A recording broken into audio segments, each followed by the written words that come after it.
What a show. Wow.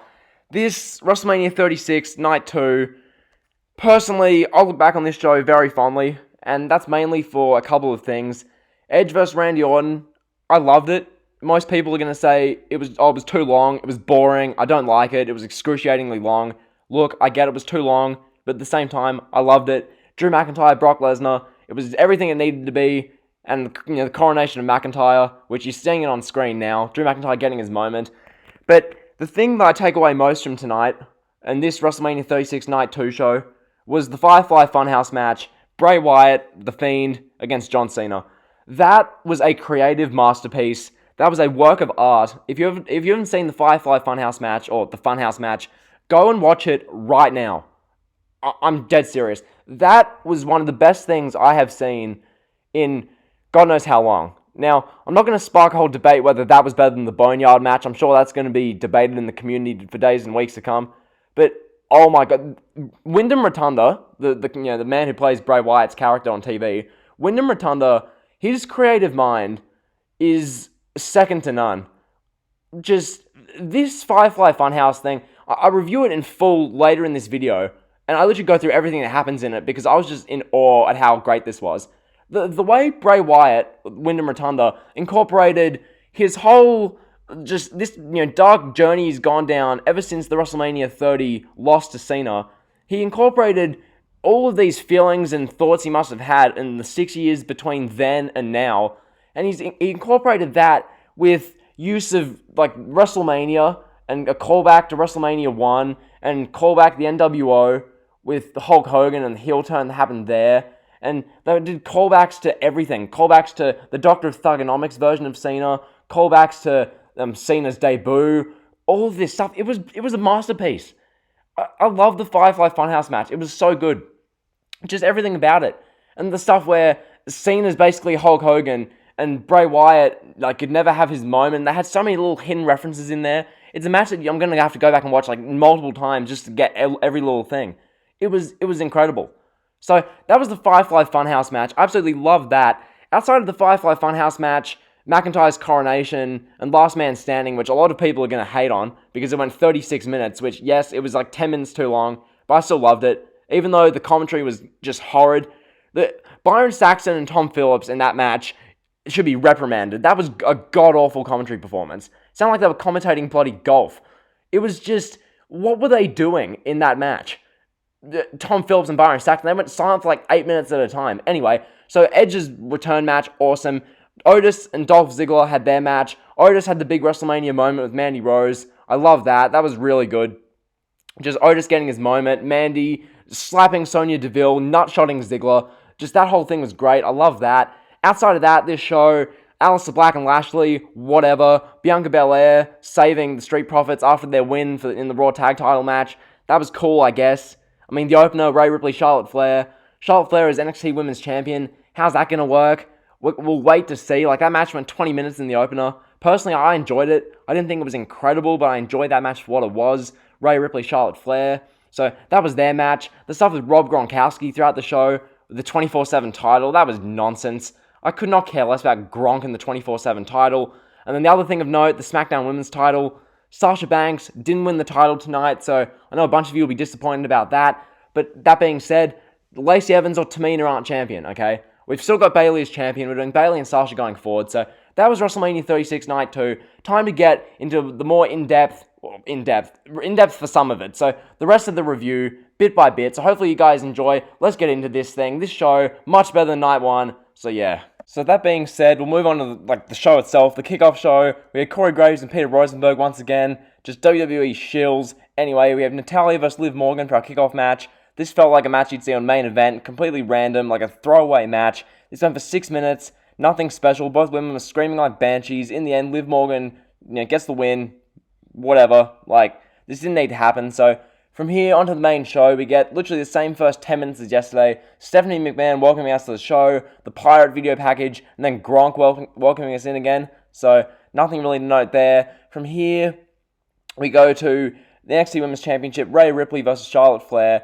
This was a match that I didn't think would open either night, but it ended up doing so. It turned out pretty good. The match itself I enjoyed. Well, I mean, it went for 20 minutes. I thought it could have gone 10 to 15, to be honest. It dragged a little bit, but then again, the match was fine. So Rhea Ripley came out dressed as a Super Saiyan. Charlotte would then begin the match by working over Rhea's left knee big time, which I liked. Rhea dumped Charlotte on a front side multiple times. Rhea hit a big diving dropkick to Charlotte for a 2 count. Rhea slapped Charlotte's arm. Charlotte pinched Ripley's knee. And then from here, Rhea Ripley locked in a cloverleaf submission. Charlotte escaped. Rhea Ripley fought out of a figure 4 attempt. Charlotte then locked in a Boston Crab, aka the Walls of Jericho. There was a roll-up exchange, and Charlotte locked in a figure 8, and then Rhea Ripley tapped out. So Charlotte Flair wins the NXT Women's Championship. It's such a tricky one, because personally, I don't hate this. I expected this to happen. I fully foresaw this, because it's Charlotte Flair, WrestleMania. She's taking on Rhea Ripley. And in Vince McMahon's mind, Rhea is just some random NXT woman.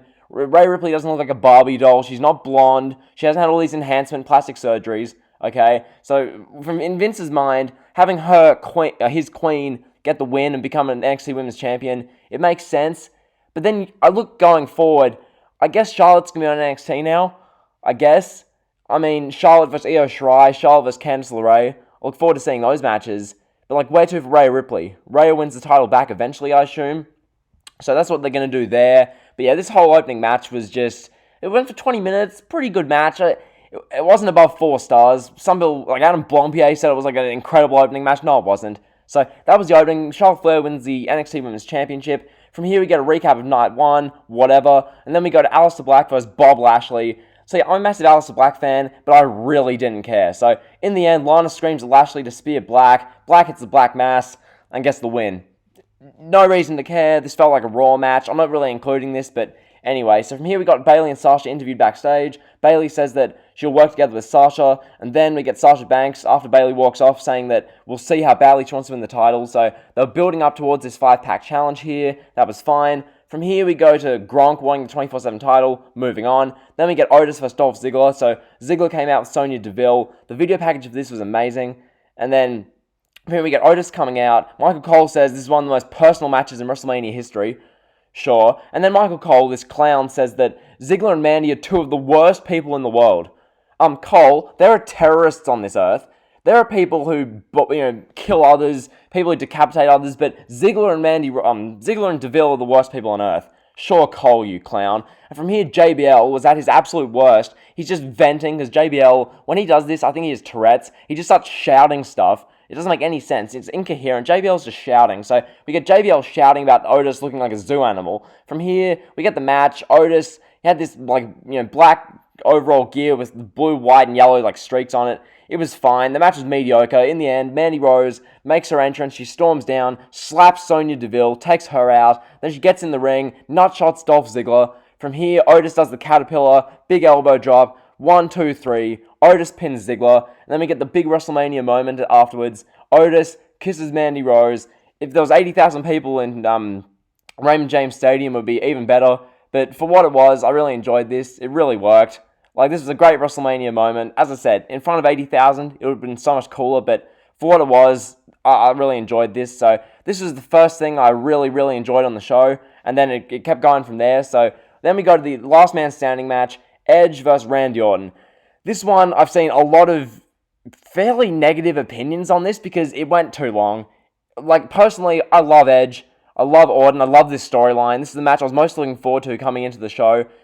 It went 36 minutes, and the commentary was really, really bad. Tom Phillips and Byron Saxton did a terrible job on commentary for this match.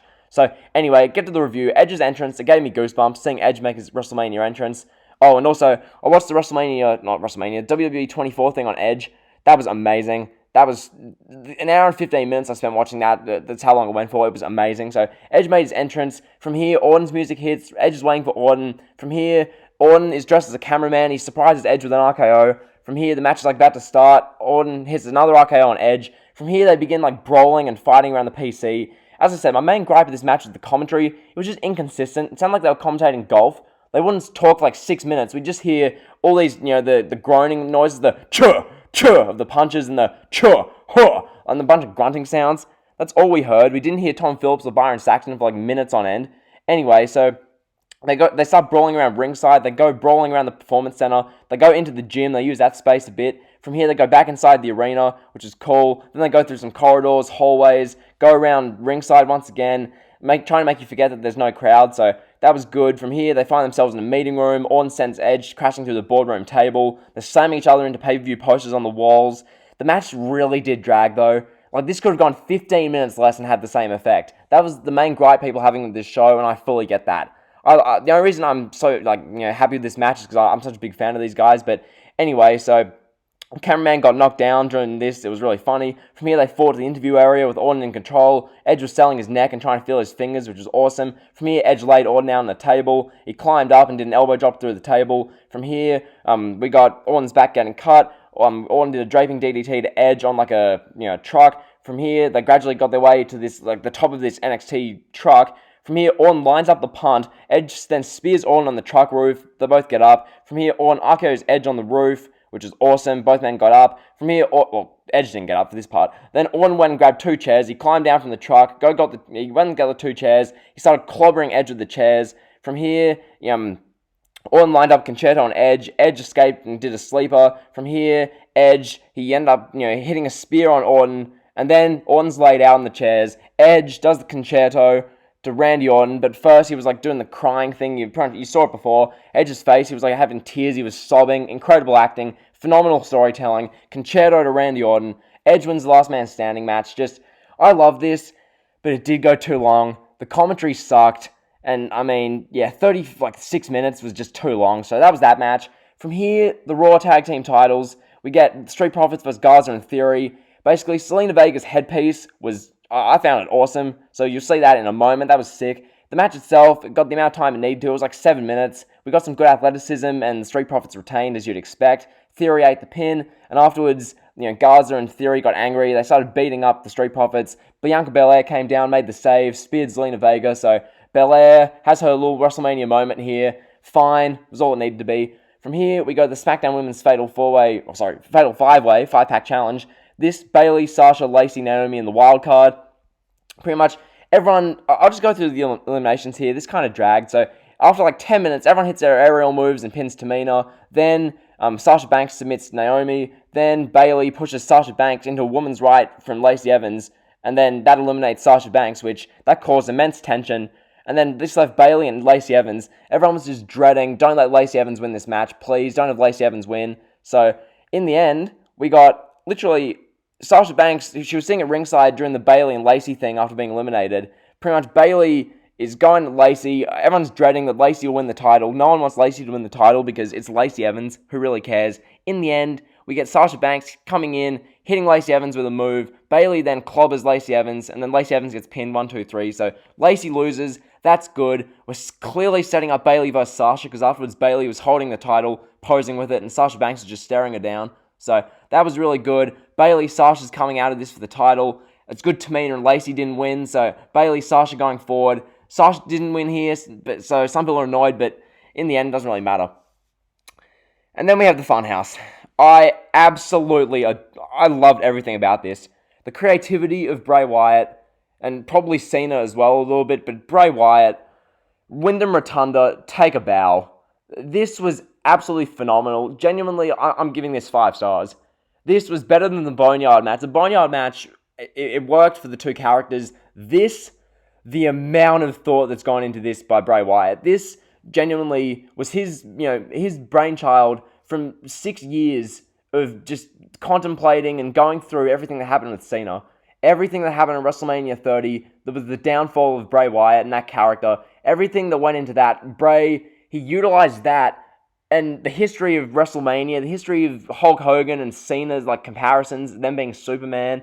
He used all these different moments of Cena's failure. He used the Funhouse. He used the Fiend character.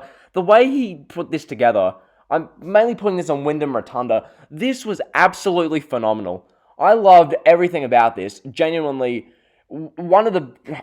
this might be my match of the year. Well, I don't know.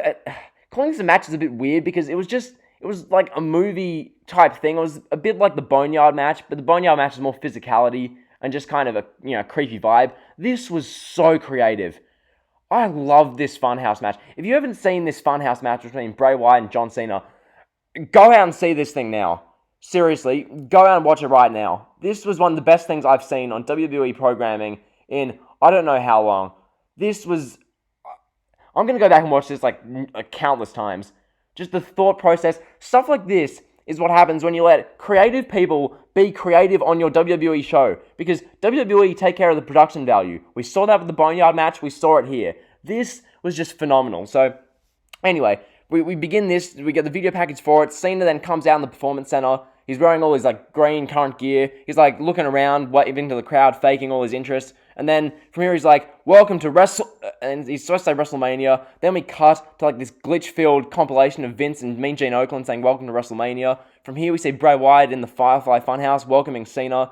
And then we have all of a sudden Cena in the Funhouse, rambling rabbits talking to Cena. From here, Cena goes into the room where Wyatt entered, which is clearly like, you know, a metaphor or symbolism for Wyatt's like dark mind. He goes in the dark room in Bray Wyatt's mind. So from here, a puppet of Vince McMahon appears. It's like, you know, talking to Cena about ruthless aggression. And it's giving him like his speech like it's 2002. This was epic. So, pretty much, yeah, the puppet's yelling at Cena. From here, Bray Wyatt's shown in the ring sadistically reenacting Kurt Angle from 2002, calling out any open challenger, which is awesome. From here, Wyatt says that he's been living and Cena's, you know, biggest failure and whatnot. So they go through Cena's biggest failure. He says that, you know, you can look, but you can't touch. So, you know, call back to Nikki Bella there, calling back the Bella twins. Cena's trying to punch Bray, but he can't. From here, Macho Mercy, so Randy Savage, and Mr. Bossman, so Vince McMahon, like puppets, are commentating Saturday night's main event. It's like a parody of the 80s. From here we see Bray Wyatt, he's cutting a backstage promo, and then Cena comes over impersonating Hulk Hogan, which was just, that was amazing. From here, Wyatt calls out Cena's egomania. Then we go to the Doctor of Thugonomics. Like, the way this was done was incredible. From here, we see Cena and Doctor of Thugonomics thing. Bray Wyatt's in the ring. He calls out someone. Cena comes out, and, you know, he calls Bray Wyatt Husky Harris. Cena mentions Wyatt being a slut for opportunity and blowing every chance. Then Wyatt's expression changes. He becomes all serious. He says that Cena isn't a hero. He's a bully. He's a horrible person. From here, Wyatt gives Cena another chance, and Cena runs at Wyatt, but Wyatt teleports away. So from here, we cut to the 2013-14 version of Bray Wyatt. He's shouting about the WrestleMania 30 match versus Cena. He calls it his greatest failure. Like this Bray Wyatt, where he was in like the straw hat, and he was in like the kind of the compound, the rocking chair.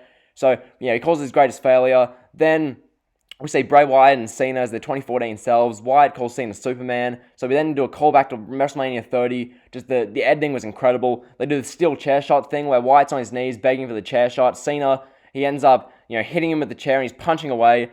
And then he goes, you know, Cena goes nuts and he's getting flashbacks to all his failures. From here, we go to, the way they did this was incredible. They do Bray Wyatt as Eric Bischoff in WCW in 1996. In comes Cena as dressed as Hulk Hogan in the NWO shirt. From here, Cena just quote-unquote turns heel, turns to the dark side, punches away on Punk, but he's getting flashbacks of the Punk lost at Money in the Bank, The Rock at WrestleMania 28, Brock Lesnar at SummerSlam 2014. He's getting all these flashbacks. Cena's beating up the puppet, and then we see the Fiend come up behind Cena and take him out.